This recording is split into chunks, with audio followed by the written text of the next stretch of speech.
Hi అండి, అందరికీ నమస్కారం. Welcome back to my channel. ప్రభుత్వ ఉద్యోగం పెద్ద శాపం, ఈ సమాజంలో అనర్హుడు. పూర్తి వివరాలతో వీడియోలో తెలుసుకుందాం. వీడియోని ఎక్కడ కానీ స్కిప్ చేయకుండా ఎండ్ వరకు చూడనప్పుడే పూర్తి ఇన్ఫర్మేషన్ అర్థమవుతుంది. అలాగే వీడియోకి ఒక లైక్ చేయండి ఫ్రెండ్స్. ఈ విషయానికి వచ్చినట్లయితే రైతు రుణమాఫీ నుంచి ప్రభుత్వ ఉద్యోగులను మినహాయించాలని ఆలోచన చేస్తున్న ప్రభుత్వాలు నిజాయితీగా కొన్ని ప్రశ్నలకు సమాధానాలు ఇవ్వాల్సి అయితే ఉంటుంది. అలాగే కేవలం ప్రభుత్వ ఉద్యోగి అని మాత్రమే కాకుండా మరి ఇలా ఏ కారణం చేత పథకాలకు అనర్హత పొందుతున్నారో కూడా చెప్పవలసి అయితే ఉంటుంది. ఇది ఆర్థిక ప్రాతిపదికన లేక ఆస్తుల ప్రాతిపదికన లేక సమాజ ప్రాతిపదికన అనేది వెల్లడించాలి. ఇతరుల కంటే ప్రభుత్వ ఉద్యోగం వల్ల వారు పొందే ప్రత్యేక సౌకర్యాలు, మినహాయింపులపై ఏమైనా ఉన్నాయా?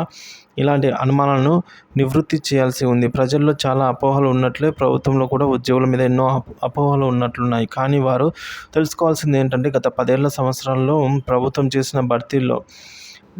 ప్రభుత్వం భర్తీ చేసిన ఉద్యోగాల్లో సగం కంటే ఎక్కువ ఉద్యోగాలు 30-35 వేల కంటే తక్కువ జీతాల్లో ఉన్నాయి. జూనియర్ అసిస్టెంట్ స్కేల్ లేదా అంతకంటే తక్కువ స్కేల్లో ఉన్న ఉద్యోగులు మాత్రం అధికంగా నింపడం జరిగింది. కారుణ్య నియామకాలు, కొన్ని కాంట్రాక్టు పద్ధతుల్లో తప్ప ఈ ఉద్యోగం కోసం 2-3 సంవత్సరాలు కష్టపడి చూడాల్సిన పరిస్థితి వచ్చేది. ఉద్యోగం వచ్చిన తర్వాత కూడా సొంత ఊరికి దూరంగా మరెక్కడో పని చేయాల్సిన పరిస్థితి. విద్యా, వైద్య సదుపాయాల కోసం అటు పని ప్రదేశానికి దగ్గర గల పట్టణాల్లో ఇల్లును కిరాయికి తీసుకోవాలి. పని చేసే చోటుకి నిత్యం ప్రయాణం చేయాలి. ప్రభుత్వాలు అపోహ పడుతూ ఉన్నట్టు లక్షల్లో జీతాలు తీసుకునే వారు మొత్తం ఉద్యోగుల్లో 20% లోపే ఉన్నారు. అదైతే వాస్తవము. సగటు జీతాలతో వెళుతుంది. సో ప్రభుత్వం అధిక జీతం ప్రాతిపదికన కొంతమంది పథకాలకు అనర్హులుగా చెప్పవచ్చు. కానీ ఈ కొంతమందిని చూసి అందరినీ అదే గాడిన కట్టడం న్యాయం అనిపించుకోదని చెప్తున్నారు. అలాగే ప్రభుత్వ ఉద్యోగులకు ఏమైనా ప్రత్యేక మినహాయింపులు ఉన్నాయా అని చూస్తే ప్రజలందరితో సమానంగానే ట్యాక్స్ కట్టాలి. హెల్త్ స్కీమ్ పేరుతో ఇచ్చిన కార్డునే ఎక్కడ పెద్దగా ఉపయోగించని పరిస్థితి అండి. హెల్త్ కార్డు కూడా ఉపయోగపడదు. కుటుంబంలో ఒకరికి అనారోగ్యం వస్తే అప్పుల పాలై రోడ్డున పడే పరిస్థితుల్లో అయితే ఉన్నారు ఉద్యోగులు. 2004 తర్వాత ఉద్యోగంలో చేరిన వారికి పెన్షన్ సౌకర్యం కూడా లేదు. ఉద్యోగుల హక్కులైన డిఏలు, పిఆర్సీలు సమయానికి ఏమైనా ఇస్తున్నారా అంటే సంవత్సరాల తరబడి లేటు. ఇన్ని చేశాక ప్రభుత్వం ఏమైనా వీరిని కూర్చోబెట్టి జీతం ఇస్తుందా అంటే అది లేదు. వారు చేసిన పనికి మాత్రమే జీతం అందిస్తుంది. ప్రభుత్వ ఉద్యోగుల సగటు జీతం లెక్కలోకి తీసుకుంటే ఈరోజు మన రాష్ట్రంలో ఉన్న టాప్ ప్రైవేటు కంపెనీలలో ఉన్న సగటు జీతానికి సగం కూడా కాదు కదా. పోనీ రాష్ట్రాల్లో మిగతా ప్రజల కంటే అధికంగా ఏమైనా సంపాదిస్తున్నారంటే అది కూడా లేదు.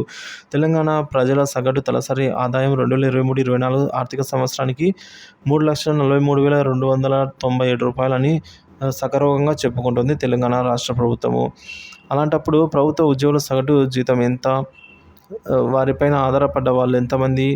ఇక ఇవన్నీ కూడా వారి పిల్లలైతే తల్లిదండ్రులు అయితేనేమి, సో వారి మీదే ఆధారపడైతే ఉంటారు. ఏకంగా తెలంగాణలో ఇతర రాష్ట్రాల కంటే లేదా తెలంగాణ సగటు కంటే కూడా అధికం అవుతుందండి. సో అలాంటి వీరు ఏ విధంగా ఇతరుల కంటే ఆర్థికంగా బలిష్టంగా ఉన్నవారు అవుతారు అని అయితే ప్రభుత్వం స్పష్టం చేయవలసిన అవసరం ఉంది.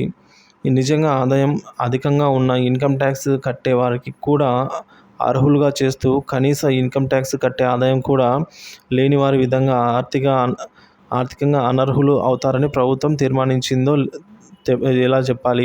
సో మళ్ళీ కోట్లల్లో సంపాదిస్తున్న వ్యాపారస్తులు, విదేశాలకు వెళ్ళిన వాళ్ళు, మంచి ప్రైవేటు ఉద్యోగంలో ఉన్నవారు, వారసత్వంగా ఆస్తులను కలిగి ఉన్నవారు, ఇన్కమ్ ట్యాక్స్లు కట్టేవారు వీరందరికీ లేని అర్హత ప్రభుత్వ ఉద్యోగులకు ఎందుకు ఉంటుంది అన్నది ప్రభుత్వం తక్షణమే స్పష్టం చేయాలి అని చెప్తున్నారు. ప్రభుత్వాలకి సాంకేతిక పరిజ్ఞానం వాడుకొని సరైన న్యాయం చేయగలిగే పరిస్థితిలో ఉన్నప్పటికీ దానిని వాడుకోవడం చేతగాక సంప్రదాయ మూస పద్ధతులను అనుసరిస్తూ తేలికైన ప్రత్యామ్నాయంగా ప్రభుత్వం ఉద్యోగులను మాత్రమే బలి చేయడం సమంజసం కాదు.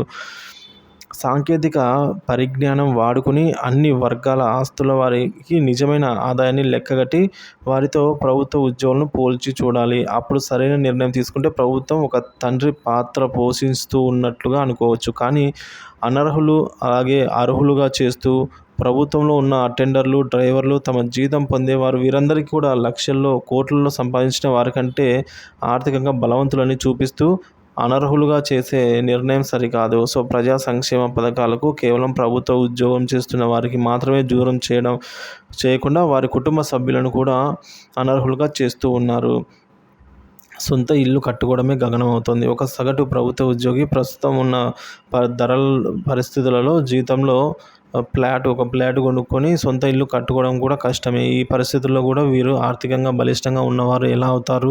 ఇతర ప్రైవేటు ఉద్యోగులందరూ కూడా హైదరాబాద్కు వెళ్ళి ఉద్యోగం చేసుకోవాల్సిన పరిస్థితిలో వారు వ్యవసాయం చేసే పరిస్థితి ఎలాగూ లేదు. మామూలుగా మారుమూలలో పనిచేస్తున్న ప్రభుత్వ ఉద్యోగులు తమ గ్రామాలకు తరచూ వెళ్తూ పరోక్షంగాను మరియు ప్రత్యక్షంగాను వ్యవసాయాన్ని చేయిస్తూ వ్యవసాయానికి దగ్గరగా ఉన్నారు. ఉద్యోగులలో ప్రభుత్వ నియామకాలకు అనుగుణంగా ఇన్కమ్ ట్యాక్స్ కట్టేవారు అతి తక్కువ శాతం అయితే ఉన్నారు. క్షేత్రస్థాయిలో చూసి నిర్ణయించాలి అని చెప్తున్నారు ఉద్యోగులు. కుటుంబాల్లో ఒకరికి ఉద్యోగం ఉన్నందున ఆ పేరుతో ప్రభుత్వ పథకాలకు దూరం చేస్తున్నారు కుటుంబాన్ని మొత్తాన్ని. 2-3 సంతానం ఉన్న చోట్ల కేవలం ఒకరికి ఉద్యోగం ఉన్నందున సాకు చూపి తల్లిదండ్రులకు ఏ సంక్షేమ పథకం అందకుండా చేస్తున్నారు. కుటుంబాల్లో అన్నదమ్ముల మధ్య గొడవలు సృష్టిస్తూ ఉన్నారు. కుటుంబంలో ఉన్న ఇతర సంతానం వారి తల్లిదండ్రులు నష్టపోయిన ఆర్థిక మొత్తాన్ని కూడా చెల్లించవలసిందిగా ఉద్యోగులతో గొడవలు పెట్టుకునే పరిస్థితి ఇప్పుడు కల్పిస్తున్నారు. కావున ఈ విషయంలో ప్రభుత్వం గుడ్డిగా నిర్ణయాలు తీసుకోకుండా నిపుణుల సంఘాలతో క్షేత్రస్థాయి ఆర్థిక పరిస్థితులను పోల్చి చూసి నిజమైన అర్హులను అనర్హులను గుర్తించి కొంత సమయం పట్టినా సరే ఆర్థిక స్థితిలో కింద ఉన్న వారికి న్యాయం చేసే నిర్ణయం తీసుకోవాలని ప్రభుత్వానికి విజ్ఞప్తి అయితే ఉద్యోగ సంఘాలు ఉద్యోగులంతా తెలియజేస్తున్నారు ఫ్రెండ్స్.